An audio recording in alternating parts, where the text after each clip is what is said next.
ഒരുക്കിയിരിക്കുന്നത്. എല്ലാവരെയും ഈ പരിപാടിയിലേക്ക് സ്വാഗതം ചെയ്യുന്നു. സംഗീതം ഇഷ്ടപ്പെടാത്തവർ ആരും തന്നെയില്ല. മനസ്സിനെ ഉണർത്തുവാൻ സംഗീതത്തിന് ഒരു അത്ഭുത ശക്തി തന്നെയുണ്ട്. അമേരിക്കൻ സംഗീതജ്ഞനായ ജോയൽ കോയനാണ് ആദ്യമായി സംഗീത ദിനം എന്ന ആശയം കൊണ്ടുവന്നത്. ഈ ദിനത്തിൽ എവിടെയും ആർക്കും ആടിപ്പാടാമെന്ന് അദ്ദേഹം പ്രസ്താവിച്ചു. ജോയൽ കോയന്റെ ഈ ആശയം അമേരിക്കയിൽ യാഥാർത്ഥ്യമായില്ല.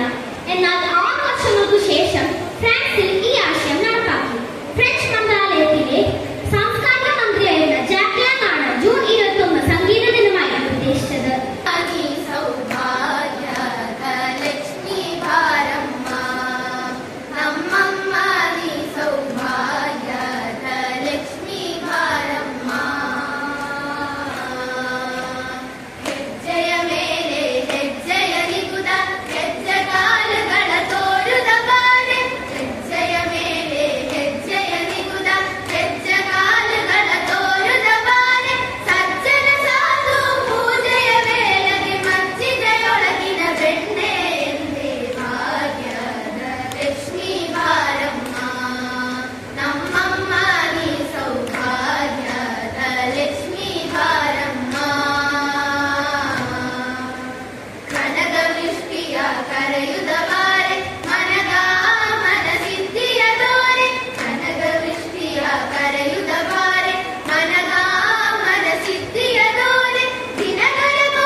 അന്താരാഷ്ട്ര യോഗാ ദിനമായി ആചരിക്കുന്നു. 2014 ഡിസംബർ 11 ഐക്യരാഷ്ട്രസഭ ജൂൺ 21 അന്താരാഷ്ട്ര യോഗാ ദിനമായി നിർദ്ദേശിച്ചത്. എന്തുകൊണ്ട് ജൂൺ 21 ലോക യോഗാ ദിനമായി ആചരിക്കുന്നത്? കാരണം ഉത്തരാർദ്ധഗോളത്തിലെ ഏറ്റവും നീളം ഏറിയ ദിവസമാണ് ജൂൺ 21. ഈ ദിവസത്തിന് ലോകത്തിന്റെ പല ഭാഗത്തും പ്രത്യേക പ്രാധാന്യമുണ്ട്.